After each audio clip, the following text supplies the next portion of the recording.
Donc merci de donner la parole à cette association qui existe aujourd'hui depuis plus de 5 ans. Donc il s'agit de Respect Zone, c'est une association française que j'ai créée avec mes enfants à la base il y a 5 ans et qui aujourd'hui se développe en France et ailleurs avec des idées qui sont à la disposition de ceux qui veulent en faire usage. Donc comment est-ce que cela a été créé? C'est par un simple constat qu'il y avait peu d'outils pour les témoins de cyberviolence, parce qu'on parle beaucoup des victimes et des auteurs, et donc il y a 5 ans en tout cas, on a voulu mettre l'accent sur on fait quoi lorsqu'on ne sait pas comment réagir à une situation de harcèlement ou d'irrespect ou de diffusion de contenu haineux. Alors je vais vous montrer un peu comment est-ce qu'on a essayé de réfléchir à titre expérimental pour travailler sur des outils concernant la lutte contre la cyberhaine, la cyberviolence, avec un signe qui soit facile à identifier.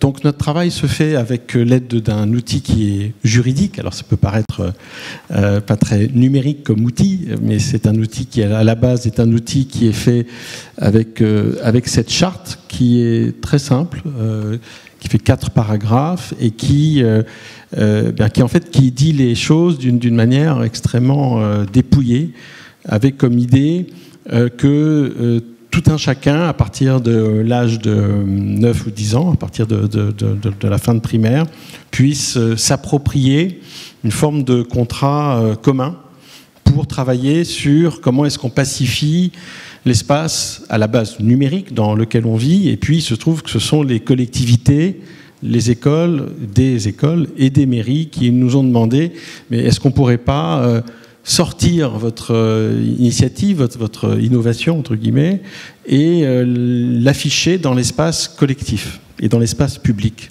Ça pourrait être affiché ici, dans l'espace où nous faisons cette conférence. Il y a une forme de respect qui s'est installée.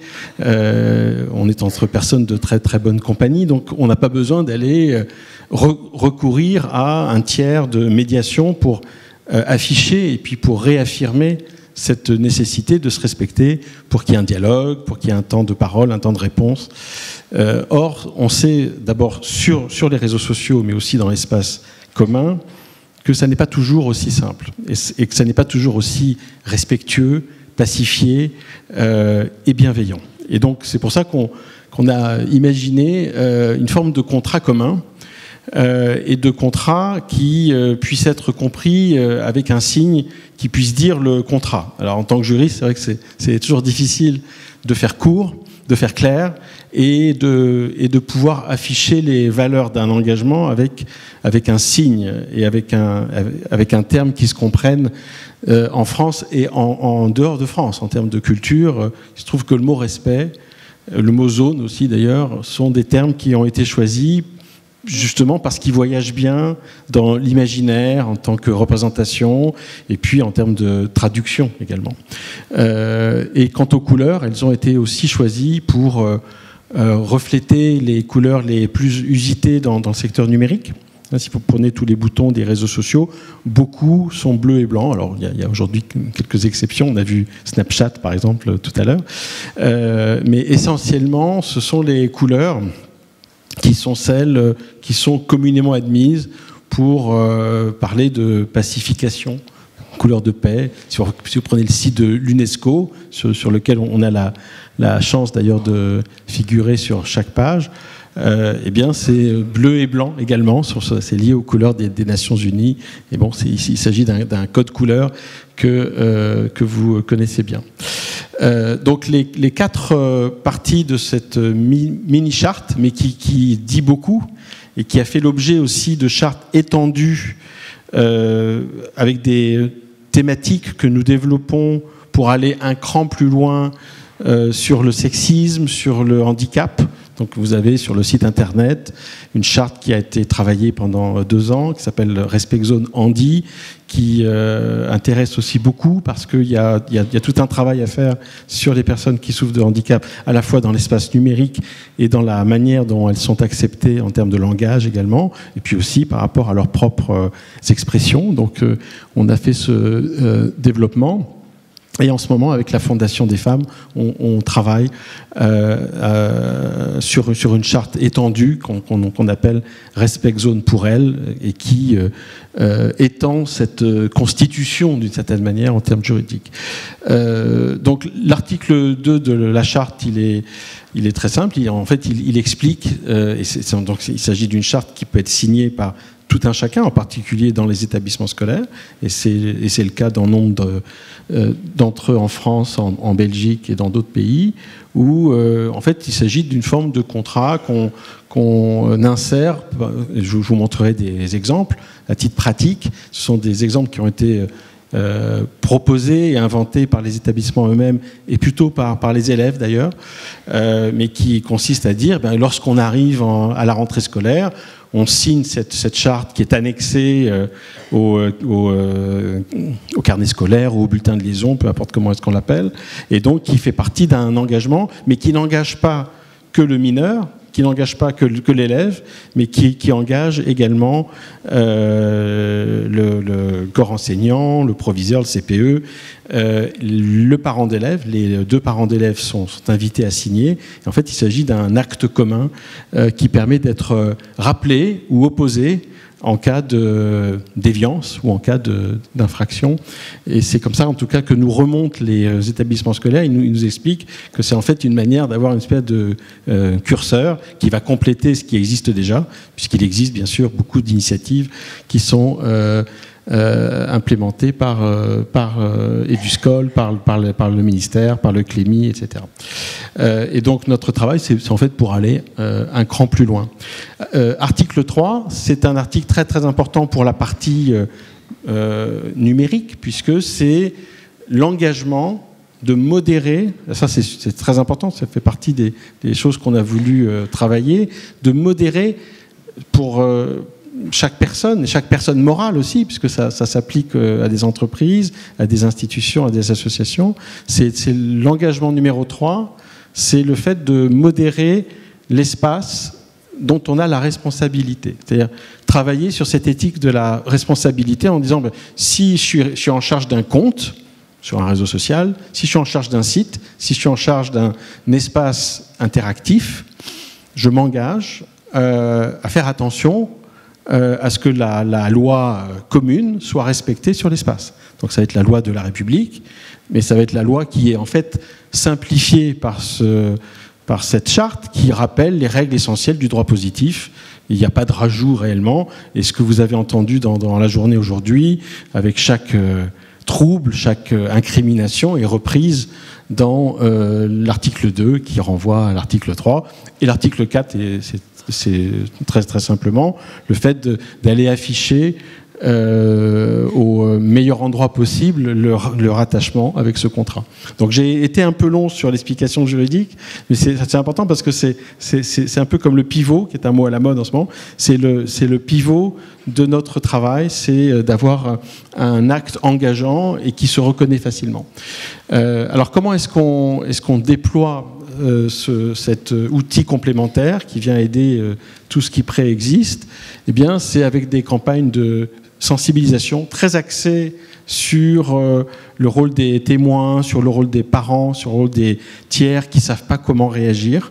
Donc on a fait des campagnes, on a à peu près 1 à 2 campagnes qui sont annuelles, et je vous en dirai un mot après. Il y en a une qui tourne encore, comme on dit, qui est sortie à la date qui a été indiquée plus tôt, qui est la date du 5 novembre, qui est la date non au harcèlement, et on a proposer une sensibilisation sur Instagram, sur Messenger, sur Facebook, qui a été ensuite étendue avec une campagne qui s'appelait Stop Harcèlement et qui aujourd'hui est déclinée à la fois en télévision et dans les salles de cinéma également. Donc à partir de la semaine prochaine, la campagne, qui en fait est faite en forme de bande-annonce d'un film, sera diffusée dans l'essentiel des salles de cinéma françaises. En termes d'autres idées qu'on a expérimentées et que je vous invite à observer, à aller voir sur nos réseaux sociaux, nos sites, et à nous en parler si ça vous interpelle, c'est ce qu'on appelle SOS Respect Zone, qui s'appelle ici Respect Squad, mais en France, on l'a donc appelé SOS Respect Zone. C'est en fait un service, et je précise que l'ensemble des points ici sont gratuits, bien sûr. Il s'agit d'une association faite uniquement par des bénévoles, par des parents, par des juristes, par des psychologues, par des éducateurs, et qui font ça en plus de leur temps professionnel. Et cette initiative de SOS Respect Zone, elle consiste à porter secours sur les réseaux sociaux aux personnes qui sont porteuses du label, un petit peu comme un petit tag, qui serait un peu comme un touche pas à mon respect moderne. C'est ce tag qu'on utilise et qui fait qu'on affiche ce qu'on respecte et qu'on veut être respecté aussi, forme d'effet miroir, de médiation. Et en fait, lorsque quelqu'un fait appel à SOS Respect Zone, d'abord on va voir quel est le motif de l'appel, et lorsqu'on voit qu'une personne est attaquée, cyberattaquée, avec des effets de lynchage sur les réseaux sociaux, avec des effets de meute, avec des insultes, avec souvent une forme de, comme une injonction de se déconnecter du réseau social, ce qui fait un peu penser d'ailleurs à tous les cas que l'on rencontre et qui nous remontent, où en fait c'est souvent la personne harcelée, et parfois à l'école qui est harcelée, et qui est poussée à sortir du cadre de l'établissement scolaire, qui va être incité parfois, c'est encore le cas, à changer de structure et de lycée ou de collège. Eh bien, c'est un peu ce qui se passe sur les réseaux sociaux, avec des personnes qui sont incitées à bloquer des comptes, mais surtout à couper leur présence. Et donc, ce qu'on tente de faire, c'est de pouvoir aider à remettre le curseur avec du contre-discours positif, qui rappelle simplement, du fait du port de ce tag, l'importance de la notion de respect, et la notion qui est érigée et dictée dans les 4 paragraphes de cette charte, qui a été traduite en 24 langues maintenant. Donc ce sont des expérimentations donc, qui demandent à ce que des personnes qui sont bénévoles et qui sont sous compte de Respect Zone, donc avec des comptes qui sont spéciaux, et qui sont aussi un travail que l'on fait avec des scouts de différentes confessions, et qui s'engagent avec un protocole. D'ailleurs, c'est un vrai projet éducatif en termes de travail sur comment est-ce qu'on travaille sur le contre-discours positif pour sauver des personnes qui sont attaquées. En termes de travail aussi, on a fait ce travail qui s'appelle brevet ici, et qu'on a décliné pour la Commission européenne. Donc on a été avec d'autres associations mandatées par la DG Justice il y a 2 ans pour faire un travail de création d'un cours en ligne, et que nous avons livré il y a 2 mois maintenant, et qui est en période test. D'ailleurs, vous êtes invités à le tester. Il est en accès libre sur la plateforme de notre partenaire belge, c'est le CEIJ, qui s'appelle Facing Facts, et il est en accès gratuit. C'est un cours de 6 heures qu'on considère tout à fait accessible à partir de l'âge de 16 ans, pour apprendre les rudiments et les fondamentaux de ce qu'est l'art de la modération en ligne. Parce qu'on s'est aperçu qu'il n'y avait pas vraiment beaucoup de cours accessibles. Donc là, il s'agit d'un cours français-anglais, en ligne, audiovisuel, qui fait en tout 6 heures, et qui est à votre disposition. Et ce qu'on aimerait, c'est le proposer pour des classes d'âge plus jeunes également, pour aider à comprendre ce que c'est que cette responsabilité de modérer son espace, ou de modérer l'espace pour le compte d'un compte quelconque, ou d'un site internet, ou d'une marque par exemple. Et donc il s'agit des premiers fondamentaux, c'est un peu comme le cours d'accès, mais qui fait quand même 6 heures, et qu'on a développé avec 7 associations européennes, et en France qu'on a travaillé avec la LICRA, qui était associée comme association à notre projet, avec qui nous avions remporté cet appel d'offres pour la Commission. Ici vous avez un livre-rapport qui a été fait par nous pour expliquer aussi quelles sont les propositions que l'on porte. Et vous avez vu qu'il y a eu beaucoup de textes de loi qui ont été votés, qui sont débattus. Il y a des rapports qui sortent, il y a des rapports en formation. Et donc on essaye ici, avec ce rapport, de porter des propositions qui sont plutôt faites inspirées par ce qu'on appelle du droit souple, c'est-à-dire plutôt des incitations à, puisque vous avez vu que notre label qui s'appelle Respect Zone peut être considéré en anglais comme un nudge. Alors en français, on dirait un coup de pouce, c'est-à-dire ce type d'objet ou de signe qui aide à être meilleur. En tout cas, qui incite à se remettre dans une zone de conformité, de respect et d'engagement et d'acceptation aussi de l'autre. C'est en fait tout un travail que vous avez entendu plus tôt aujourd'hui sur le phénomène empathique, bien sûr, et sur le fait d'aller accepter l'autre dans sa démarche. Et le dernier point ici sur cette image, c'est de l'assistance juridique gratuite qu'on offre depuis 9 mois maintenant, puisqu'on a 65 juristes qui sont bénévoles dans l'association et qui mettent à profit leurs compétences pour les questions et puis pour répondre à des cas et que l'on contacte aujourd'hui par email, puisqu'on n'a pas encore les moyens d'être contacté différemment, mais un jour viendra peut-être. En tout cas, on vient avec des fiches qui sont des fiches qui sont juridiques, qui sont formés par le cercle des juristes de notre association. C'est un des pôles très actifs de notre petite association. Et j'ai amené une brochure ici pour justement expliciter avec des fiches juridiques pratiques qui viennent compléter la notion de l'assistance. Ici, on a fait une petite infographie pour résumer ce qu'on peut offrir en tant qu'association avec ces différents outils et donc qui rappelle ce que je viens de vous expliquer avec l'adresse email que vous pouvez noter si vous voulez plus d'informations. On sera ravis de vous les apporter.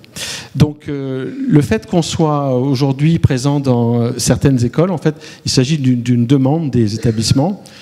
Ça n'était absolument pas prévu par le programme de base, puisque le programme de base, c'était vraiment de faire un travail sur le en ligne.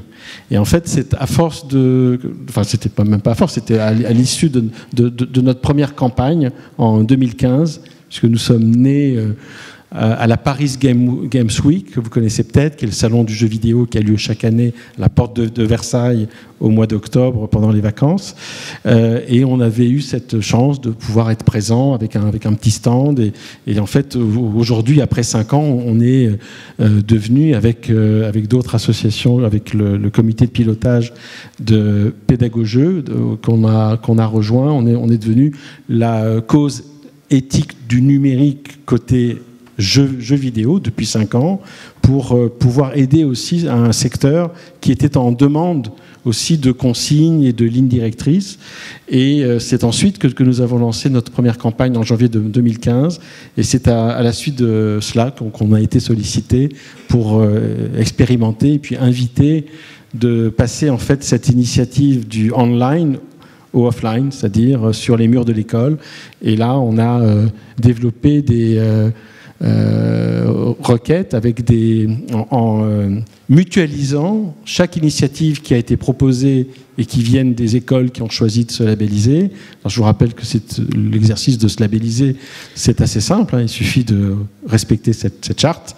Alors on signe une convention, il n'y a pas de cotisation, et si les différents établissements veulent nous accueillir, eh bien on vient avec une délégation avec un rituel aussi. Ce qui est intéressant, c'est de pouvoir dire qu'à un moment donné, l'école, qui est un sanctuaire de l'éducation, devient aussi engagée pour le respect avec cette initiative qui prolonge bien toutes celles qui sont déjà préconisées par l'éducation nationale.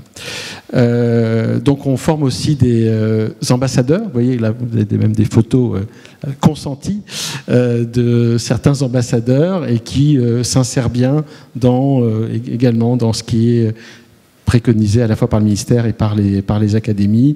On a fait un très très gros travail au mois de octobre-novembre avec le rectorat de Paris en particulier et l'Académie de Versailles pour intervenir et essayer de pouvoir aider. Et ce qui est intéressant, c'est qu'en fait, à chaque fois, chaque école propose des idées auxquelles on n'avait pas pensé. Alors, on les rassemble, on les trie avec notre comité éducatif et on les met en ligne après en disant, ben voilà, plusieurs écoles ont pensé, par exemple, à faire un référendum pour voter à quel endroit est-ce qu'on va afficher le label. Donc ça fait partie des idées qui ont été faites et qui nous paraissent malignes. Vous avez ceux qui disent bah tiens, ça pourrait être bien de le mettre sur la carte étudiante, d'autres de faire une journée avec des intervenants extérieurs.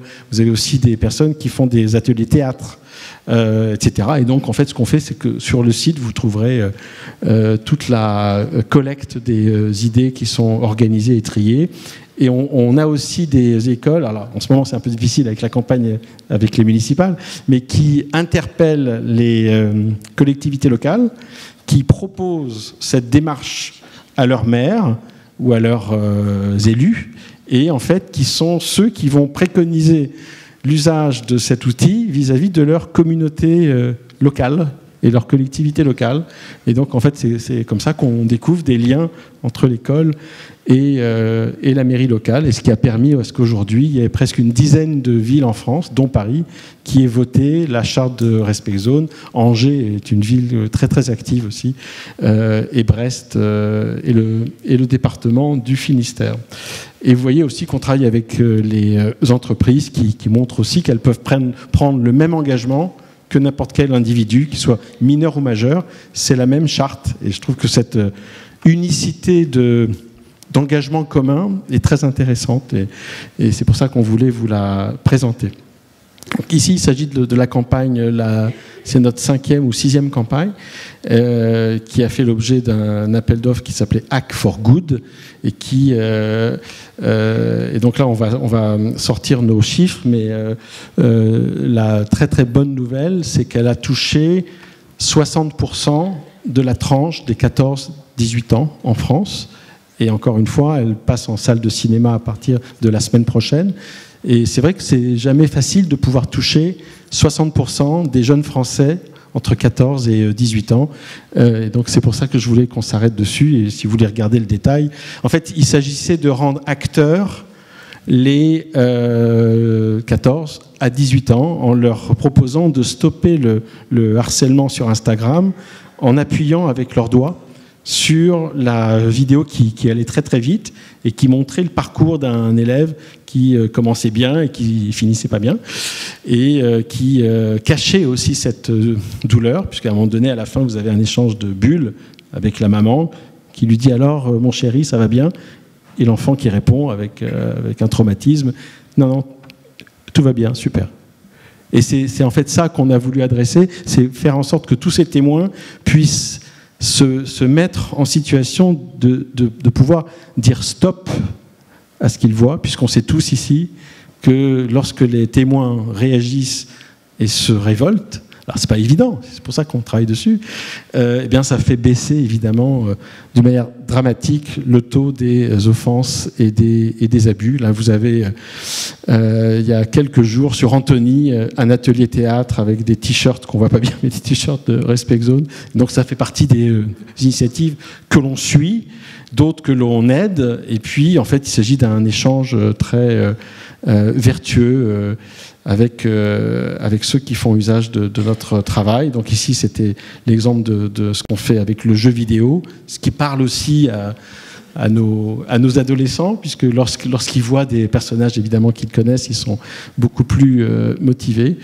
Donc ça, ce sont les chiffres que vous avez déjà vus. Je vous avais parlé du travail qu'on fait avec l'UNESCO, et on a cette chance de pouvoir être avec eux et d'être présent aussi sur leur site internet, ce qui montre qu'une idée française peut s'exporter et peut aussi aider d'autres contrées également. Donc ça sont les campagnes, mais je crois que le mieux c'est que vous alliez les voir en ligne, sur le rôle des parents, aussi sur toute la difficulté d'avoir à parler de ce sujet à des mineurs. Parce que c'est vrai que c'est très facile de faire des campagnes, mais le problème, c'est de trouver le ton juste et qu'il ne soit pas un ton qui soit ni trop violent, ni trop provocateur, ni trop chargé de très bonnes intentions, ce qui veut dire que le message ne passe pas. Si c'est fait comme un pensum, ça passe pas non plus. Et donc c'est vrai que c'est un travail très fin et qui change d'une année sur l'autre. Et c'est pour ça qu'on apporte notre travail par rapport à ce ton, à cette recherche de la justesse qui est tellement difficile. Donc vous voyez un peu comment est-ce qu'on utilise les boutons. Et ça fait partie des choses que l'on fait, alors aussi bien avec l'école qu'avec les entreprises ou avec les institutions qui travaillent avec nous, c'est de pouvoir mettre le signe du respect, ce nudge, ce médiateur, pour parler psy, le plus proche possible du moment fatidique et qui peut être terrible.